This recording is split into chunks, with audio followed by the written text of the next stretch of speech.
जय हिंद। आज हम लोग करने वाले हैं 12th क्लास का nature and significance of management यानी बिजनेस स्टडीज़ का चैप्टर नंबर 1। देखते हैं इस चैप्टर में क्या है। तो इसी के साथ इस चैप्टर में बेसिक जो हमारे 9 टॉपिक्स हैं वो हमें पढ़ने हैं। जो हमारे 9 टॉपिक्स हैं, सबसे पहला टॉपिक है मैनेजमेंट एज अ प्रोसेस। अब मैनेजमेंट, हम प्रोसेस क्यों कहते हैं मैनेजमेंट को, ये हमें पढ़ना है। और फिर उसके बाद ऐसे अलग अलग 9 टॉपिक्स हैं, हम पहले सारे डिस्कस कर लेते हैं क्या है टॉपिक्स, फिर उसके बाद स्टार्ट करते हैं चैप्टर। इसी के साथ हमारा पहला टॉपिक जो मैंने आपको बताया वो है मैनेजमेंट एज अ प्रोसेस। तो पहला है हमारा मैनेजमेंट एज अ प्रोसेस। दूसरा है इसी चैप्टर में efficiency versus effectiveness. Efficiency versus effectiveness. Third topic is features.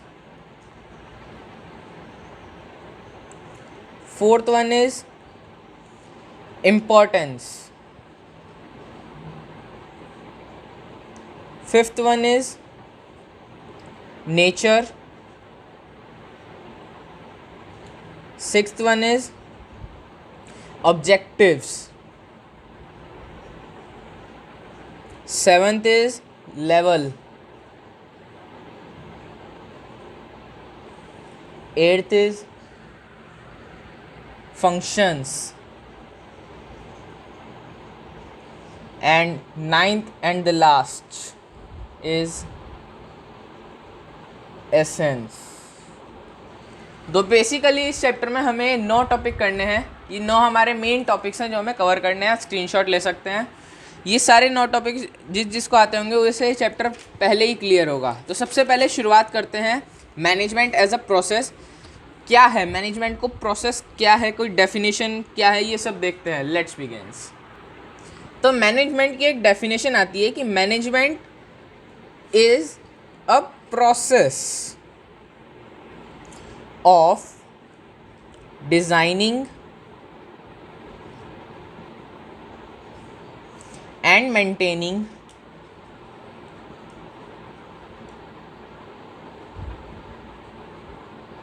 such an environment in which individual working together in group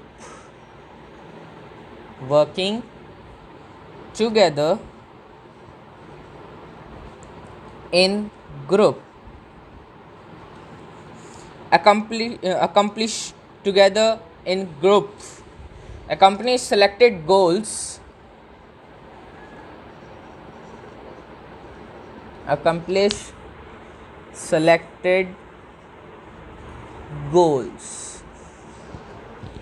efficiently and effectively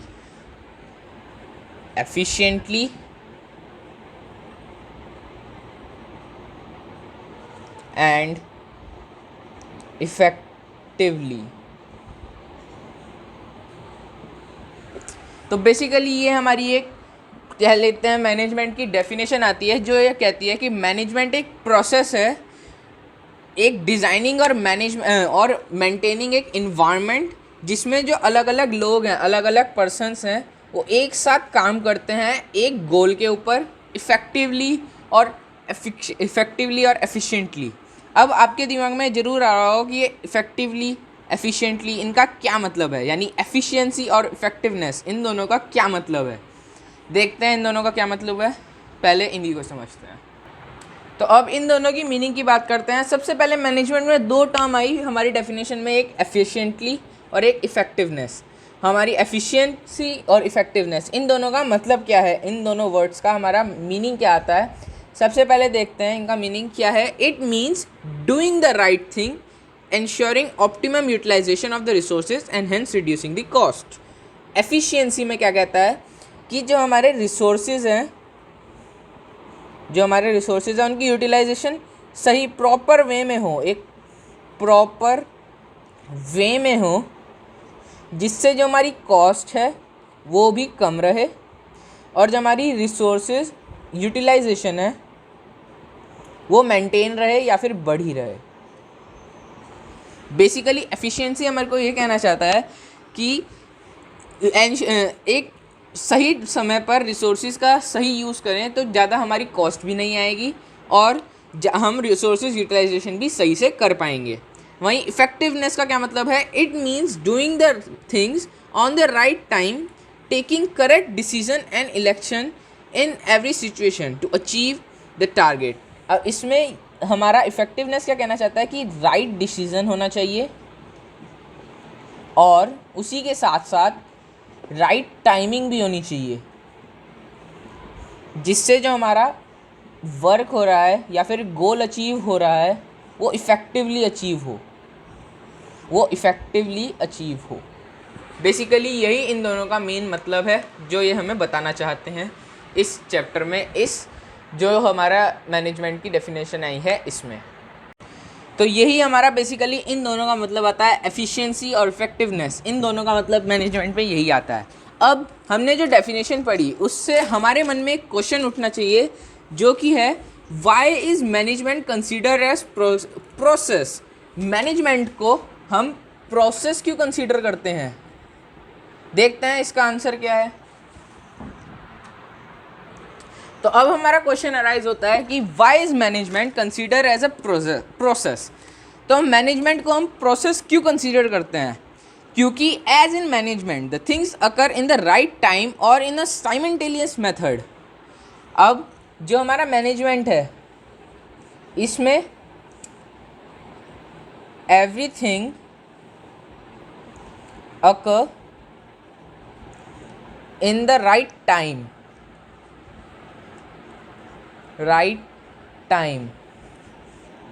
और bye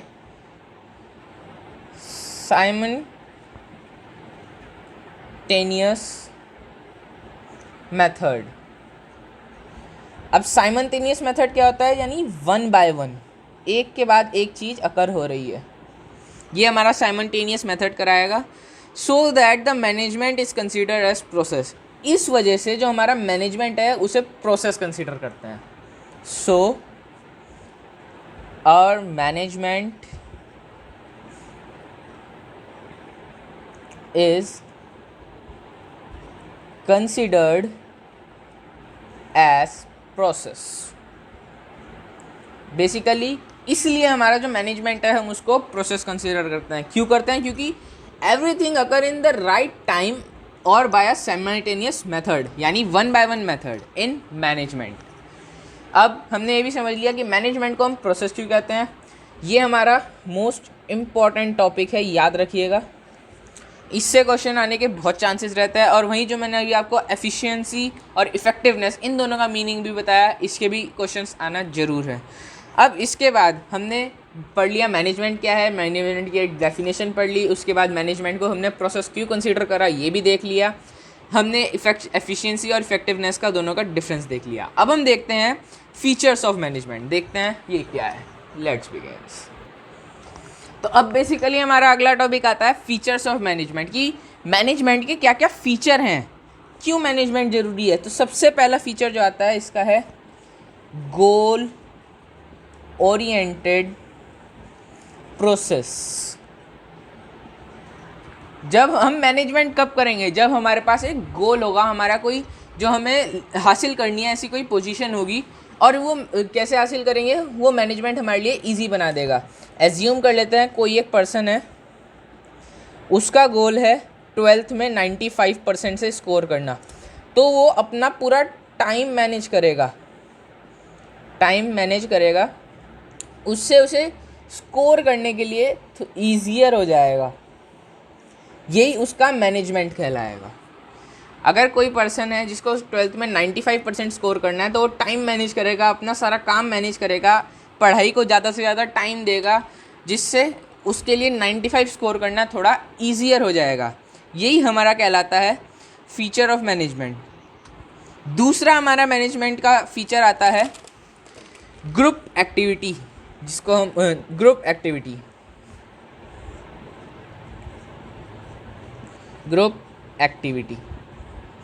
अब ग्रुप एक्टिविटी को एक किसी company के पर्सपेक्टिव से समझते हैं। जैसे कोई कंपनी है, कोई कंपनी है, कोई भी कंपनी ले लेते हैं, सैमसंग ले लेते हैं, वहाँ पर सैमसंग ने गोल रखा है कि हमें एक दिन में 1000 यूनिट बनानी है। एक दिन में उन्हें 1000 यूनिट बनानी है अपने मोबाइल फ़ोन्स की, अपने लैपटॉप्स की, अपने वॉचेस की, अपने ईयरफोन्स की, उन्हें इन सब चीज़ों की 1000 यूनिट एक दिन में बनानी है। तो वो अपना सारा काम जो होगा मैनेज करेगा और फिर उस हिसाब से वो वर्कर्स को बताएगा कि अब इस टाइम पे आपको ये काम करना है, इस टाइम पे आपको ये काम करना है। उससे उनका काम ईज़ियर हो जाएगा। तो जो मैनेजमेंट होगा, जो हमारा मैनेजमेंट कहलाएगा, वो ग्रुप एक्टिविटी होगा, क्योंकि उसमें वर्कर्स बहुत सारे एक साथ एक ही काम करेंगे और अपना गोल अचीव करेंगे। और इन सब में एक चीज़ कॉमन होगी कि उनका जो भी गोल होगा या उनका जो कह सकते हैं आपको मिलेगा वो सब काम करने के बाद, वो सेम होगा।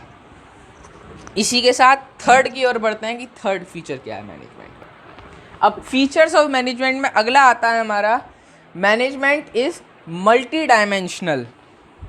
फीचर्स ऑफ मैनेजमेंट में मैनेजमेंट इज़ मल्टी डायमेंशनल। अब इसमें हमें 3 चीज़ें समझनी है। बेसिकली 3 चीज़ें रखता है। सबसे पहले इसको ए से डिनोट कर लेते हैं, इसको बी से, इसको सी से। अब ए क्या कहता है? ए कहता है कि management of work, management of work. सबसे पहला ए कहता है हमें मैनेजमेंट ऑफ वर्क। ये क्या कहता है? All the organisations exist for the performance of some work. In a factory, a product is manufactured. In a garment store, a consumer's need is the satisfied, and in a hospital, a patient is treated. मतलब example ले लेते हैं, कोई एक industry है, वो garments बना रही है। अब वो गारमेंट्स 2 जगह भेज सकती है, एक हॉस्पिटल में, एक किसी कंज्यूमर को। अब हॉस्पिटल में भेजेगी तो हॉस्पिटल में भेजने से जो भी मरीज होंगे, जो भी पेशेंट्स होंगे, उनको हेल्पफुल रहेगी। वहीं जो कंज्यूमर अपने डायरेक्ट यूज़ के लिए ही बनियान या फिर कोई गारमेंट्स लेगा। अब मैनेजमेंट ऑफ वर्क का मतलब यही है कि मैनेज करना कि क्या, कहाँ पर, कैसे। जैसे हॉस्पिटल्स में है तो यहाँ पर कंज्यूमर से ज़्यादा नीड हॉस्पिटल्स को है, क्योंकि हॉस्पिटल्स को पेशेंट को संभालना है। इसलिए अगर कोई गारमेंट फैक्ट्री है तो सबसे पहले हॉस्पिटल को देगी सामान, कंज्यूमर को देने की जगह। वही दूसरा हमारा आता है मैनेजमेंट ऑफ पीपल। अब मैनेजमेंट ऑफ पीपल में क्या है? ह्यूमन रिसोर्सेज और people are in organisations greatest asset. जो भी पीपल हमारे ऑर्गेनाइजेशन में, जैसे इस गारमेंट फैक्ट्री में काम कर, एज्यूम ले लेते हैं, कोई भी पीपल फैक्ट्री में काम कर रहे हैं, वो एक ऑर्गेनाइजेशन के लिए एक बहुत बड़ा एसेट है। उस ऑर्गेनाइजेशन के लिए बहुत बड़ा एसेट है वो पर्सन जो भी वहाँ काम कर रहे हैं, या कह सकते हैं वो workers. Despite all the developments in technology, getting work done through people is still major task for the manager. यानी कि आजकल जितनी भी मशीन्स हैं, आप कहेंगे कि आजकल तो मशीन्स हैं, हम उनको एसेट क्यों नहीं मान रहे? मशीन्स को भी चलाने के लिए हमें पर्सनस की यूज़ होगा, पर्सन ज़्यादातर यूज़ होंगे। इसलिए हम जो भी पर्सन हमारे मैनेजमेंट में, हमारे फैक्ट्रीज़ में काम कर रहे हैं, उनको ऑर्गेनाइजेशन अपना एसेट्स मानता है। वहीं थर्ड लास्ट आता है इसमें, वो है management of operation. Management of operation अब इसमें क्या है? मैनेजमेंट ऑफ ऑपरेशन में no matters what the organization, it has some basic product और services to provide in order to the survive.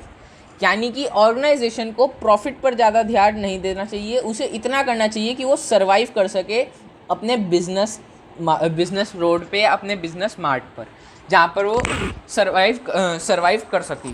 बस इतना रखना चाहिए किसी भी ऑर्गेनाइजेशन को, ना कि इतना कि अपना प्रॉफिट ही निकाले जा रहे हैं। अब हमने 3 समझ लिए हैं। अब अगला समझते हैं कॉन्टीन्यूअस। देखते हैं ये क्या है।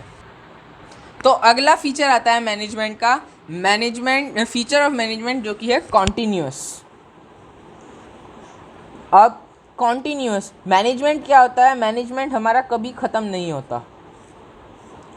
मैनेजमेंट कभी ख़त्म नहीं होता। हमें पहले एज्यूम कर लेते हैं कोई ऑर्गेनाइजेशन में ही वर्कर काम कर रहे हैं, तो पहले वर्कर्स को डायरेक्शन देना है कि क्या काम करना है, फिर उन्हें उनका गोल प्रोवाइड करना है, क्या काम करना है, मैनेजमेंट गोल प्रोवाइड करना है, फिर उसके बाद डायरेक्शन देनी है कैसे कैसे काम करना है ये सब, और कंट्रोल करना है, स्टाफ करना है कि वो वर्कर्स कैसे काम कर रहे हैं। तो मैनेजमेंट एंडलेस है, वो चलता रहता है, हमें उन पर ध्यान देना पड़ेगा बार बार। मैनेजमेंट कंटिन्यूस है, एंडलेस है। वहीं लास्ट बट नॉट लीस्ट ये इंटेंजिबल है। Management is intangible. अब मैनेजमेंट कोई चीज़ तो है नहीं कि हम खींच के बढ़ा देंगे या खींच के कम कर देंगे, नहीं आज की मैनेजमेंट इतनी। मैनेजमेंट इंटेंजिबल है, जो ना हम देख सकते हैं ना हम छू सकते हैं, हम कुछ नहीं कर सकते मैनेजमेंट के साथ, इसलिए वो इंटेंजिबल है। अब हमने समझ लिया, अब मल्टी डायमेंशनल का थोड़ा सा और समझ लेते हैं। Management is multi dimensional. तो मैनेजमेंट मल्टी डायमेंशनल में हमने 3 चीज़ें पढ़ी, जो कि है management of work, management of operation और मैनेजमेंट ऑफ पीपल। अब मैनेजमेंट ऑफ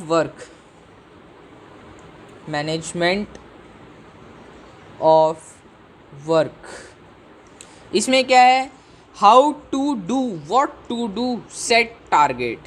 हमें इसमें देखना है कि हम काम कैसे कर रहे हैं, हाउ टू डू वर्क।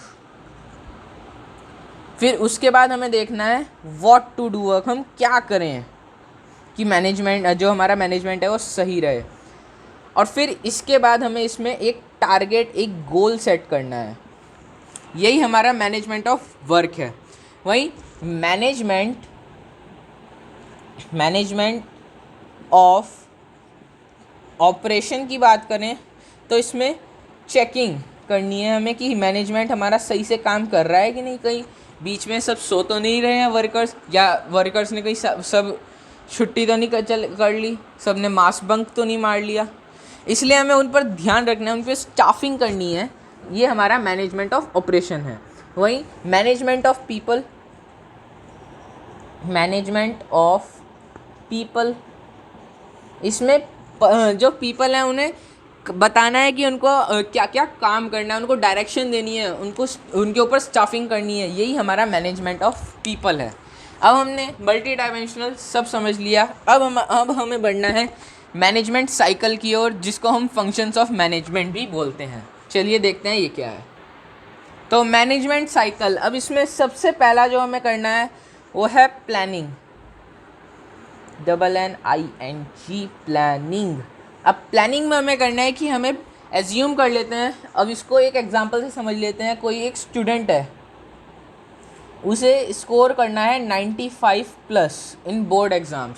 तो वो अपना मैनेज कैसे करेगा, उसको अपनी पूरी मैनेजमेंट साइकिल को यूज़ करना पड़ेगा, ये अपना सारा टाइम मैनेज करने के लिए और अपना सारा काम मैनेज करने के लिए। तो सबसे पहले वो प्लानिंग करेगा कि क्या क्या काम करना है। प्लानिंग टू डू वर्क, कि क्या क्या काम करना है। फिर उसके बाद वो सोचेगा कि मैंने ये तो देख लिया, अब वो ऑर्गेनाइज़ करेगा और देखेगा कि अब मैं कौन सा काम कब करूं, चैप्टर नंबर 1 पहले करूं या चैप्टर नंबर 2 पहले करूं। वो पहले ऑर्गेनाइज़ करेगा अपना काम। फिर उसके बाद वो स्टाफिंग करेगा, ध्यान देगा, किसी को कह देगा, अपने घर पे अपने पेरेंट्स को कह देगा कि आप मेरे पे ध्यान रखो कि मैं पढ़ रहा हूँ कि नहीं, कि अगर जो मैंने गोल सेट करा है अपने एक दिन का वो मैं कर रहा हूँ कि नहीं, आप ये मेरे पर ध्यान दो। तो अपने ऊपर स्टाफिंग कराएगा या अपने ऊपर स्टाफ करेगा। फिर उसके बाद डायरेक्टिंग, वो डायरेक्ट उसके जैसे एज्यूम कर लेते हैं वो अपना एक दिन का गोल पूरा नहीं कर रहा है, तो उसके मम्मी पापा उसको डायरेक्ट करेंगे, उसको डायरेक्शन देंगे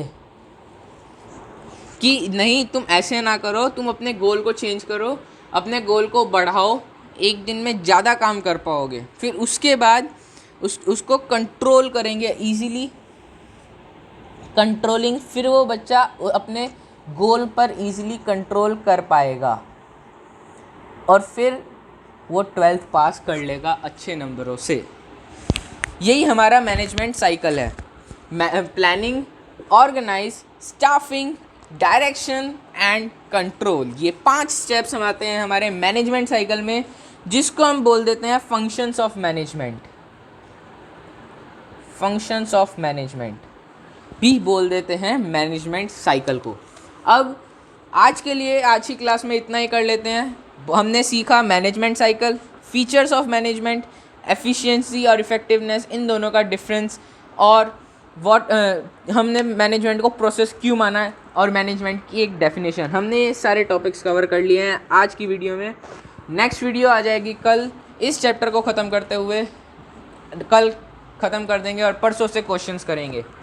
ओके गाइस, मिलते हैं नेक्स्ट वीडियो में नेक्स्ट टॉपिक के साथ। तब तक के लिए बाय बाय।